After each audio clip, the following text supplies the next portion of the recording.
పాలిటీలో మనం already 1 to 20 questions చూసుకున్నాం. ఇప్పుడు from 21st to according to which article the right of minorities to establish and administer minority educational institutions. So minorities educational institutions, even మనకు minorities అంటే not only religious minorities, even linguistic minorities అనుకుంటుంటారు. ఏ article కింద అంటే article 30 కింద. So ఒకసారి చూసుకోండి, minorities అంటే only not religious minorities, we have even linguistic minorities. అంటే ఎగ్జాంపుల్ ఇప్పుడు తమిళనాడు వాళ్ళు తమిళ్ లాంగ్వేజ్ మాట్లాడే వాళ్ళు ఎక్కువ ఉండరు, తక్కువ, ఓన్లీ తమిళ్లో మాత్రమే ఉంటారు. సో వాళ్ళు లింగ్విస్టిక్ మైనారిటీస్. ఈవెన్ తెలుగు మాట్లాడే వాళ్ళు కూడా లింగ్విస్టిక్ మైనారిటీస్ అంటారు. వాళ్ళకి ఎక్కడెక్కడ ఎస్టాబ్లిష్ చేసుకునే రైట్స్ ఉన్నాయో ఒకసారి చూసుకోండి. So explanation is to article 30, right of minority to establish and administer educational institutions all minorities whether based on religion or language. చూసారా, లాంగ్వేజ్. అదే కొన్ని అయితే ఫర్ ఎగ్జాంపుల్ ఆర్టికల్ 29 అవి మాత్రం ఓన్లీ రిలీజియస్ మైనారిటీస్కి సంబంధించి. కానీ కొన్ని ఆర్టికల్స్ మాత్రం both religious minorities and linguistic minorities. ఈ కొంచెం డిఫరెన్స్ కొంచెం క్లారిటీగా చూసుకోండి. ఇప్పుడు మేడం ఏదో రిలీజియస్ మైనారిటీస్ లింగ్విస్టిక్ మైనారిటీస్ అంటుంది కదా, ఒకసారి అనాలిసిస్ తెచ్చుకోండి. Have the right to establish and administer educational institution of their choice. Yes, correct. The fundamental right which prohibits double jeopardy. Double jeopardy అంటే double time punishment. For example నువ్వు ఒక దొంగతనం చేసినావు, మళ్ళీ ఇంకోసారి దొంగతనం చేసినావు, అలా ఒక 5 times దొంగతనం చేశావు. సో సేమ్ ఒకే దానికి 2 times పనిష్మెంట్స్ ఇవ్వరు. దొంగతనం చేసినావు, నువ్వు ఒక దొంగవి, సో దొంగకి ఏ పనిష్మెంట్ ఇవ్వాలో ఆ పనిష్మెంటే ఇస్తారు. సో అర్థమైందా? So the fundamental right. కొంతమంది అడగచ్చు, ఫర్ ఒక మర్డర్ చేశాడు, ఇంకో మర్డర్ చేశాడు, ఇంకో మర్డర్, ఒక 5 murders చేశాడు, అన్నిటికీ ఒకటే ఇస్తారంటే దాంట్లో ద మోస్ట్ వరెస్ట్ ఏది? ఇప్పుడు ఒకరిని జస్ట్ పాయిజన్ ఇచ్చి చంపేసింటారు. జస్ట్ అంటే మళ్ళీ జస్ట్ కాదు, పాయిజన్ ఇచ్చి ఇంకొకరిని చాలా కిరాతకంగా అంటారు చూడు, అలా చంపారు. సో ద మోస్ట్ ఎఫెక్టెడ్ ఏది అదే ఇస్తారు, అలాంటి పనిష్మెంట్.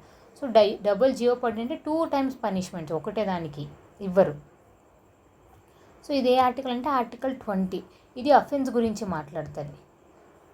సో ఈ ఆర్టికల్స్ కూడా ఒకసారి చూసుకోండి. ఆర్టికల్ 19 అంటే రైట్ టు ఫ్రీడమ్. ఎన్ని ఆర్టికల్స్ ఉన్నాయి? 6 ఉన్నాయి. ఒకటి రీసెంట్ అమెండ్మెంట్ ద్వారా వెళ్ళిపోయింది, 44th కాన్స్టిట్యూషనల్ అమెండ్మెంట్. అలా కొంచెం అనాలిసిస్ పెంచుకోండి. ఆర్టికల్ 20, ఆర్టికల్ 21 అంటే రైట్ టు లైఫ్, ఆర్టికల్ 22 అంటే ఏంటి, అఫెన్సెస్ కోసం.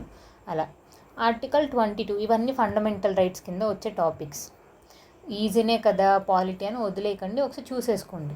Article 20 of the constitution of India guarantees a partial protection against double jeopardy. So చూసారా, against double which prohibits a person from being prosecuted and punished for the same offence more than once.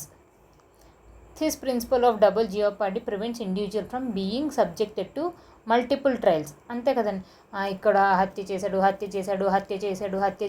అని 5-6 times trials ఉండేదానికి వీడు హంతకుడు, ఈ హంతకుడికి ఎలాంటి punishment ఇవ్వాలో the worst ఏదో అదే ఇస్తారు. అలా for the same offence a person cannot be tried and punished against for an offence for which they have already been either acquitted or convicted.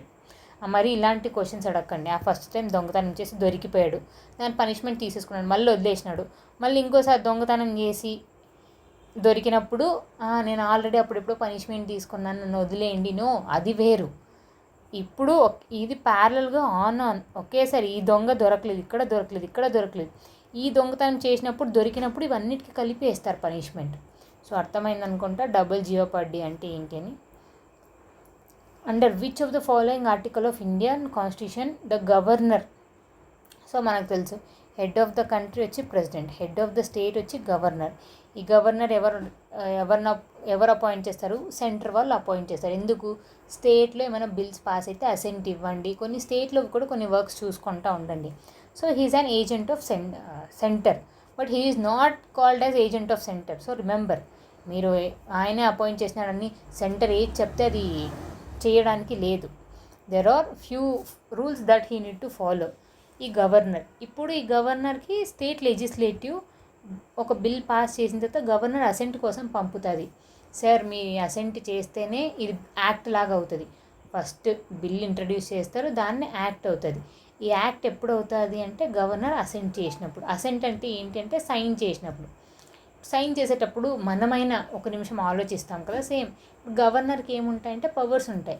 అది ఆయన పాకెట్లో పెట్టుకోవచ్చా, లేకపోతే ఒక 10 days తర్వాత సైన్ చేయొచ్చా, లేకపోతే రివర్స్ పంపించచ్చా, నాకు ఈ బిల్లు నచ్చలేదు పోండి అని, లేకపోతే ప్రెసిడెంట్కి రికమెండ్ చేస్తాడు, may reserve a bill for the consideration of president. ఇది ఏ ఆర్టికల్ అంటే ఆర్టికల్ 200. సో ఇప్పుడు 101, 301 ఇవన్నీ కూడా ఒకసారి చూసుకోండి. లేకపోతే మీకు అంత టైమా ఇప్పుడు అవి ఇవి తిప్పలేకపోతే జస్ట్ ఈ రెండు కొంచెం కోయిన్సిడెన్స్గా దగ్గర ఉన్నాయి కదా, సో కన్ఫ్యూజింగ్ అవ్వడానికి ఇచ్చాడు చూడండి. Article 200 of the Indian constitution, the president can dissolve legislation by a state if the governor reserves it for consideration. Article 200 of the Constitution of India outlines the process for a bill passed by a state legislative assembly to be presented to governor for assent. The governor can, చూసారా, can assigned, sign చేసి ఇచ్చిద్దాం నా sign అని, లేకపోతే withhold కొన్ని days, ఒక 20 days తర్వాత 20 or 30, మళ్ళీ 20నే చెప్పింది మేడం అని కాదు, ఒక పర్టికులర్ టైం పీరియడ్ ఉంటుంది చూడండి. Reserve the bill for consideration by the president or return the bill with a message requesting reconsideration by the House. So 24th, the statement, we did not want to make the president a merry figurehead like a French president, was made by. అంటే అక్కడ ఫ్రెంచ్లో, ఇప్పుడు French గురించి ఎందుకు వచ్చిన topic అంటే మనం తీసుకున్నది సడన్గా ఒక బుక్ రాసేయలేదు మనం. ఇప్పుడు ఫ్రెంచ్ నుంచి, ఆస్ట్రేలియా నుంచి, అమెరికా నుంచి, బ్రిటన్ నుంచి, కెనడా నుంచి ఈ నంబర్ ఆఫ్ బుక్స్, ఒక 100 బుక్కుల పైనే చదివి మనం ఒక బెస్ట్ బుక్ని తయారు చేసినాం. ఆ బుక్కే కాన్స్టిట్యూషన్. ఆ కాన్స్టిట్యూషన్లో ఫర్ ఎగ్జాంపుల్ ప్రెసిడెంట్ని కంపేర్ చేస్తున్నారు. ఎవరు ప్రెసిడెంట్తో కంపేర్ చేస్తాను? Indian president with French president. ఫ్రెంచ్లో ప్రెసిడెంట్ ఎలా అంటే జస్ట్ నామకే వాస్తలాగా, కానీ మనది కూడా టు బీ ఫ్రాంక్ చెప్పాలంటే నామకే వాస్తే, కానీ కంప్లీట్లీ నామకే వాస్త కాదు. అక్కడైతే టాయ్ లాగా, అంటే ప్రైమ్ మినిస్టర్ వాళ్ళు ఏం చెప్తే దానికి తలూపాలి. కానీ మన ప్రెసిడెంట్కి కొన్ని పవర్స్ ఉన్నాయి, అంటే అసెంట్ చేయడం, రిటర్న్ చేయడం, ఆర్డినెన్స్ మేక్ చేయడం, అలాంటి కొన్ని స్పెషల్ పవర్స్ ఉన్నాయి. సో నాట్ లైక్ ఏ మా ఫ్రెంచ్ ప్రెసిడెంట్ అని చెప్పింది ఎవరు అంటే జవహర్లాల్ నెహ్రూ. సో ఇది చాలా ఫ్యాక్చువల్ క్వశ్చన్, బట్ ఒకసారి చూసుకోండి. బిఆర్ అంబేద్కర్ ఇలాంటివన్నీ చాలామంది గ్రేట్ పర్సనాలిటీస్ కాబట్టి మనల్ని ఎలిమినేట్ చేయడానికి ఇలాంటి క్వశ్చన్స్ అడగచ్చు. There is a probability. In his report to the constitution assembly, Jawaharlal Nehru constituent assembly వాళ్ళు 1946లో ఫామ్ అయ్యి వాళ్ళు కాన్స్టిట్యూషన్ రాసినప్పుడు has explained, we did not want to make the president as a mere figure head like the French president. We did not give him any real power, but we have made his position one of the great authority and dignity. నిజం చెప్పాలంటే అన్ని powers ఏమి ఇవ్వలేదు, కానీ ఆయన power ప్లేస్కి dignity, authorities కొన్ని ఇచ్చాం. His comment sums up the role of president as intended by our constitutional framers. The Constituent Assembly was clear to emphasize the real executive power would be exercised by the government elected directly by citizens. It is for this reason that the performing his duties, the President functions on aid and advice of the government. చూసారా, government ఏది చెప్తే అది వినాలి president. అట్లని merely we did not give him as a toy లాగా కాదు, కొన్ని authorities and డిగ్నిటీఫుల్గా రెస్పెక్ట్ ఇస్తున్నామని. 25th, which one of the following pairs match the following, correct answer ఇవ్వచ్చు. ఇలాంటి క్రాస్ క్వశ్చన్స్ అడగచ్చు, ఇలా మ్యాచ్ చేయండి అని కూడా. So article 124, supreme court to be court of రికార్డ్స్ను article 129. So supreme court articles ఒకసారి చూసుకోండి. ఆర్టికల్ 124 అంటే ఏంటి, 143 అంటే ఏంటి, మెయిన్ ఇంపార్టెంట్ 143, 143 మనకు తెలిసిన ఇంపార్టెంట్ నంబర్ కూడా, 142 ఇవన్నీ సుప్రీంకోర్టుకి సంబంధించే. 123 article supreme court to be court of రికార్డ్స్ను ఆర్టికల్ 129. చూసారా, 1 కరెక్ట్, 2 కరెక్ట్, లాస్ట్ నెంబర్ ఒక్కటి డిఫరెన్స్. సో కొంచెం ఫ్యాక్చువల్ డేటా కూడా గుర్తుపెట్టుకోండి. ఫర్ ఎగ్జాంపుల్ ఆర్టికల్ 32 అంటే వ్రిట్స్. సో చాలామందికి తెలుసు ఆర్టికల్ 32 అంటే వ్రిట్. ఇప్పుడు article 32 42nd constitutional amendment, article 19 ఇవన్నీ ఇంపార్టెంట్ ఆర్టికల్స్ అని అందరికీ తెలిసిన ఆర్టికల్స్. 21 ఫండమెంటల్ రైట్స్ అని. సో మేబీ అందరినీ సెలెక్ట్ చేయలేరు కాబట్టి ఎలిమినేట్ చేయడానికి కొన్ని డిఫరెంట్ ఆర్టికల్స్ కూడా అడగచ్చు. So remember article 132 appellate jurisdiction of supreme court. Yes. Article 143 చెప్పాను కదండి, advisory jurisdiction of supreme court. ఎవరికి అడ్వైజరీ? ప్రెసిడెంట్కి. Special leave petition. Special leave appeal by the supreme court అంటే కొన్ని స్పెషల్ కేసెస్లో కొన్ని అపీల్స్ తీసుకుంటుంది. Even when it's matter of right, when it is matter of writ అన్నట్టు కొన్ని కాన్సిక్వెన్సెస్ ఉన్నాయి చూసుకోండి. ఒరిజినల్ జ్యూరిడిక్షన్స్ అంటే ఏంటి, సెంటర్ స్టేట్కి సంబంధం గొడవలు ఉన్నప్పుడు ఎవరు చూసుకుంటారు, ఫర్ ఎగ్జాంపుల్ ప్రెసిడెంట్ ఎలక్షన్స్ ఒకవేళ డిస్ప్యూట్ అవుతే ఎవరు చూసుకుంటారు, ఎక్స్క్లూజివ్ జ్యూరిడిక్షన్స్ అంటే ఏంటి, అలాంటివి కొన్ని ఇంపార్టెంట్ టర్మినాలజీస్ ఉన్నాయి, అవి చూసుకోండి. So answer this is wrong, all these pairs are correct. చూడండి article 124 deals with establishment of supreme court. ఈ ఎస్టాబ్లిష్మెంట్ ఢిల్లీలో మనకి తెలుసు కదా సుప్రీంకోర్టు, కానీ సిజిఐకి ఒకవేళ మార్చాలనుకుంటే మార్చచ్చు ప్లేస్. అలా కొన్ని ప్రొవిజన్స్ ఉన్నాయి, ప్రతి ఒక్క ప్రొవిజన్ గుర్తు పెట్టుకోలేము, బట్ ఒకసారి రీడ్ అయితే చేసి ఉండాలి. Article 129 of constitution of India states that supreme court is court of record. అంటే ఏదన్నా ఒక డిస్ప్యూట్ గురించి ఉందనుకో, ఫర్ ఎగ్జాంపుల్ ల్యాండ్ బౌండరీస్ గురించి అన్నా, రేప్ గురించి అన్నా, మ్యారేజ్ గురించి అయినా, డైవర్స్ గురించి, ఇన్హెరిటెన్స్ ప్రాపర్టీ గురించి, ఒక క్రైమ్ గురించి అయినా, ఏదైనా మర్డర్ గురించి అయినా నువ్వు అన్ని డేటాస్ కలెక్ట్ చేసుకొని ఎవరైనా ఏమన్నా డిస్ప్యూట్ వచ్చిందా నీ దగ్గరకు వచ్చి అన్ని రికార్డ్స్ ఉండాలి అన్నట్టు. Has the power to punish for contempt of itself. అంటే దాన్ని తప్పుగా ఎవరన్నా చెప్పినా నువ్వు అంటే ఇక్కడ ఇచ్చిన judgement, Supreme Court judgement worst judgement, waste judgement అలా కంటెంప్ట్ చేయకూడదు, బికాజ్ అది highest body. And all others power of court of record. Article 132 of constitution of India gives the supreme Court of India the power to hear and decide appeals from certain cases from high court. చూసారా, high court నుంచి సుప్రీంకోర్టుకి ఊరికే డైరెక్ట్గా వెళ్ళిపోదు, దానికంటూ ఒక system, ఒక method ఉంది. అది ఆ మెథడ్ ఏ ఆర్టికల్ డీల్ చేస్తుంది అంటే ఆర్టికల్ 132.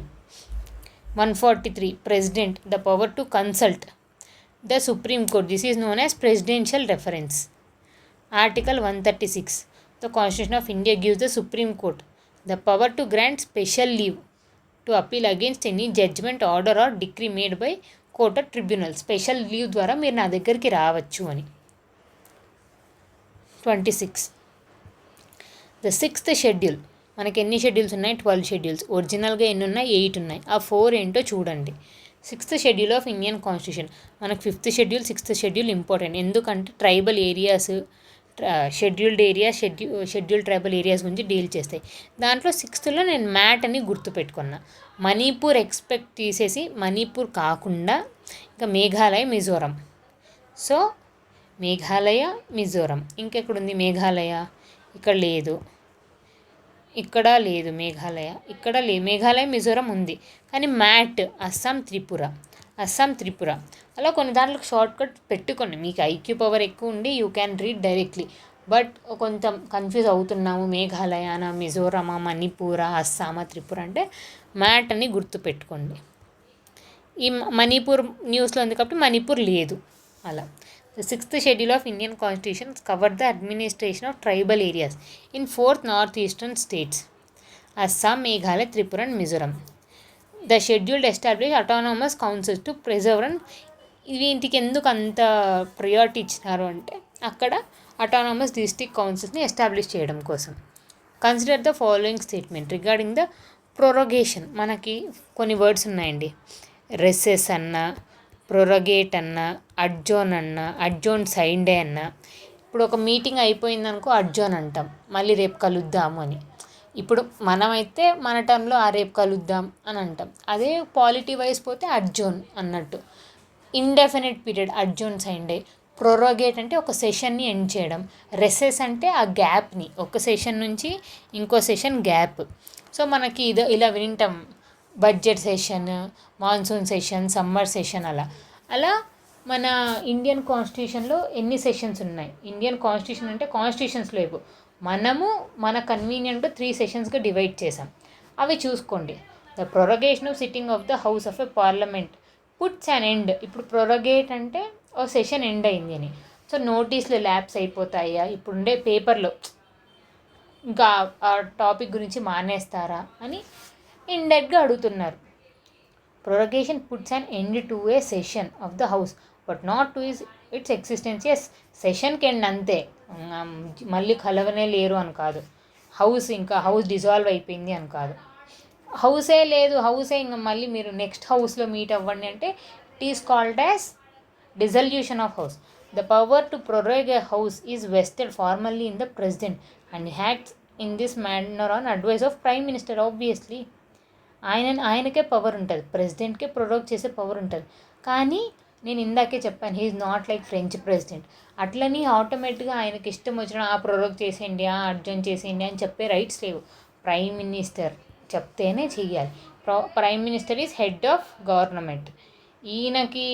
ఈయన పైన ఉండేది ఎవరంటే ప్రెసిడెంట్. కానీ ఈయన మాటలు ఈయన మాటలు వినాలి. A bill or any other business whether pending in the house or pending the assent of president does not lapse by the prorogation of house. Yes, ఏమీ ల్యాప్స్ అవ్వదు. ఆ రోజు క్లోజ్ చేసిన టాపిక్ సెషన్ ఎండ్ అయింది అంటారు, కానీ దాంట్లో ఉండే మళ్ళీ నెక్స్ట్ సెషన్లో కలిసినప్పుడు మాట్లాడుకుంటారు. So all of the above same అండి. నేను చెప్పిండేదే prorogation puts and end to a session of the house but not to its existence and the same house meets again after prorogation. Prorogation only means the house is to function for a particular period of time. The power to prorogue a house is vested formally in ప్రెసిడెంట్కి article 85 ప్రకారం. So ఏ article factual data number of times చూడగా మనకు గుర్తుంటుంది. But he acts in this matter on the advice of prime minister. Same అక్కడ ఉండేది దింపినారు, ఏది labs అవ్వదు. ఏ ఆర్టికల్ అంటే article 107. Consider the following statement with regard to committee on public accounts. మనకి 3 type of committees, అది కూడా మనీకి ఫైనాన్స్కి సంబంధించి estimates committee, public accounts committee, expenditure committee. ఈ 3 కమిటీస్ ఒకసారి చూసుకోండి. సో దాంట్లో ఒక్కొక్క కమిటీకి ఒక్కొక్క speciality. For example estimates committee 30 members ఉంటారు, అందరు లోక్సభ నుంచే 1919 యాక్ట్ నుంచి తీసుకున్నాం. అలా కొన్ని ఫ్యాక్చువల్ డేటాస్ చూసుకోండి. దీంట్లో మనకు ఇప్పుడు పబ్లిక్ అకౌంట్స్ కమిటీ గురించి చూస్తున్నారు. దీంట్లో 22 మెంబర్స్ ఉంటారు, 15 from Lok Sabha and 7 from Rajya Sabha. Correct. The minister is not already మినిస్టర్స్కి క్యాబినెట్ మినిస్టర్, ఆ మినిస్టర్, డిప్యూటీ మినిస్టర్స్ అని నంబర్ ఆఫ్ వర్క్స్ ఉంటాయి. మళ్ళీ వీళ్ళనే ఎందుకు తీసుకుంటారండి? Not eligible for elections to this committee. Yes, correct. And the term of the committee is 2 years. చూసారా, సగం హాఫ్ నాలెడ్జ్తో వెళ్తే పనికి రాదు అని. Full knowledge only 1 year. It is not concern with the execution of policy laid down by parliament and it's result. ఇంకెందుకు మరి form అయ్యేది? దాని కన్సర్నే చూసుకోవాలి అని. ఇప్పుడు గవర్నమెంట్లో ఉండే వాళ్ళు చేస్తూ పోతుంటారు. ఇంకా మిగతా మినిస్టర్స్ అంతా ఇప్పుడు ఈ 545 మెంబర్స్లో ఒక నియర్లీ ఒక 200 members, 200 300 members maybe government form అయినా ఒక 60 to 70 మెంబర్స్ మాత్రమే ఇదేంటి పోర్ట్ఫోలియోస్ తీసుకుంటారు క్యాబినెట్ మినిస్టర్స్ లాగా. మిగతా వాళ్ళంతా వేరే ఇంకేం చేయకుండా సైలెంట్గా ఉంటారని అనుకోకండి. ఈ 200 మెంబర్స్ని 250 మెంబర్స్ని ఇలా డిఫరెంట్ కమిటీస్లో ఇంక్లూడ్ చేయడం అలా చేస్తుంటారు. సో వాళ్ళ వర్క్ ఏంటి అంటే ఈ ఎగ్జిక్యూట్ చేస్తున్నవన్నీ చూసుకోవడానికి. It consist of 15 members elected by Lok Sabha and 7 members of Rajya Sabha. A minister is not eligible for elections to this and the term of committee is 1 year. The main duty of committee is to assert whether the money granted by parliament has been spent by government within the scope of demand. ఎక్స్ట్రాలు ఏమన్నా చేసినారా అంటే ఇండైరెక్ట్గా transparency చేయడానికి, కరెక్ట్గా వాళ్ళని దారిలో నడపడానికి అన్నట్టు. సో ఒక్కసారి పాస్ చేసుకొని చదవండి. Consider the following statement with regard to 10th schedule. Already మనం ఇందాకే 5th షెడ్యూల్ చూసినాం. 10th schedule is anti defection law. అంటే డిఫెక్ట్ చేసినావు అంటే మోసం చేసి పోయిన లా అన్నట్టు. ఎవరికి పవర్స్ ఉన్నాయి? స్పీకర్కి. The question of disqualification under, నువ్వు ఇప్పుడు మనం కూడా ఎగ్జామ్లో ఇక్కడ రీచ్ అవ్వకపోతే నేను డిస్క్వాలిఫై చేసేస్తాను, నువ్వు నేను చెప్పిన క్వశ్చన్కి ఆన్సర్ సరిగ్గా రాయలేదు అని అనుకో నేను డిస్క్వాలిఫై చేస్తాను అన్నట్టు. దీంట్లో కూడా అంతే. నువ్వు నా పార్టీలో చేరినావు, నా పార్టీకి వ్యతిరేకంగా ఏమన్నా చేస్తే నిన్ను డిస్క్వాలిఫై చేసేస్తాను అన్నట్టు. అట్లని ఎవడు పడితే వాడు డిస్క్వాలిఫై చేయలేరు కదా. స్కూల్లో ప్రిన్సిపల్ మాత్రమే డిస్క్వాలిఫై చేయొచ్చు. టీచర్ ఎంత అరిచినా ప్రిన్సిపల్ రావాలి డిస్క్వాలిఫై చేయడానికి. అలా ఇక్కడ speaker. The question of disqualification under it is to be determined by speaker of the Lok Sabha are the chairman of Rajya Sabha as the case may be, and he can take notice of an alleged defection on suo motu basis. No, not on suo motu బేసిస్లోనే తీసుకోవచ్చు, కానీ return statement. Kilto-Holland case. The court has ruled that the Speaker's order of law of disqualifying a member of legislature on ground of defection is subjected judicial review. Yes. ఒకప్పుడు ఏంటి, ఆ స్పీకర్కి ఆటోమేటిక్గా rights ఉన్నాయి, no matter what, ఎంత ఆయన ఏం చెప్తే అదే ఆయన చెప్పిండేదే శాసనం అన్నట్టు అయిపోవాలి అని ఉండే. కానీ ఈ కేసు ద్వారా ఏమని వచ్చింది అంటే తీర్పు, సుప్రీంకోర్టు కూడా ఒకవేళ స్పీకర్ డెసిషన్ని ఆయన తప్పు చేసినాడు అనిపిస్తే రివ్యూ చేయొచ్చు అని. ఎందుకు? Judicial reviews basic structure. So only 2. The question of disqualification under section 9 is to be determined by Speaker of Lok Sabha or Chairman of Rajya Sabha as scheme. But he can take notice of alleged not suo motu, but only when the petition is written. Writing is received from a member. So అర్థమైందండి. suo motu కాదు, when it is written only. The constitutional of anti-defection law has been held by Supreme Court in 3:2 decision. So 3 members judicial review ఉండాలి అన్న, 2 members ఉండకూడదు అన్నారు. But we take consideration majority కదా.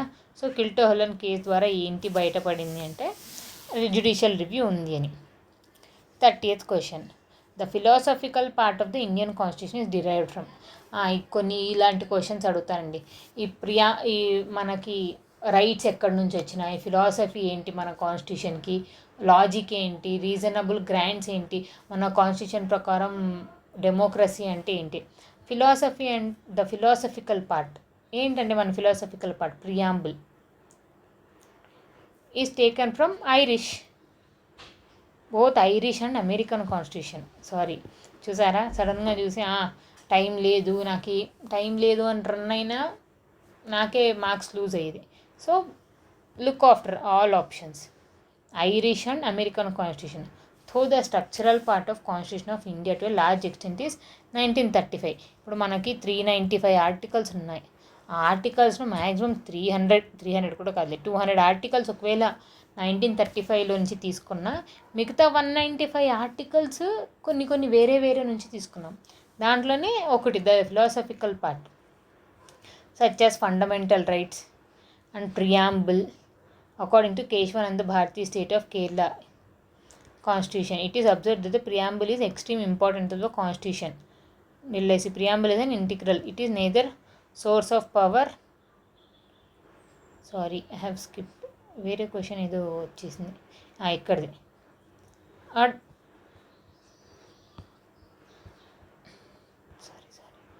Fundamental rights or philosophical but directive principles of states policy or inspired from American and Irish Constitution. So philosophy ఏంటి అంటే fundamental rights, DPSP, preamble, ఇవన్నీ ఎవరి నుంచి తీసుకున్నాము అంటే యుఎస్ఏ నుంచి అండ్ ఐరిష్. సో ఇప్పుడు మీ పని ఏంటి, యుఎస్ఏ నుంచి ఇంకేం తీసుకున్నాం, ఐరిష్ నుంచి ఇంకేం తీసుకున్నాం, బ్రిటన్ నుంచి ఏం తీసుకున్నాం, ఒకసారి ఒక్కొక్క బిట్ని కామెంట్ చేయండి. Thank you.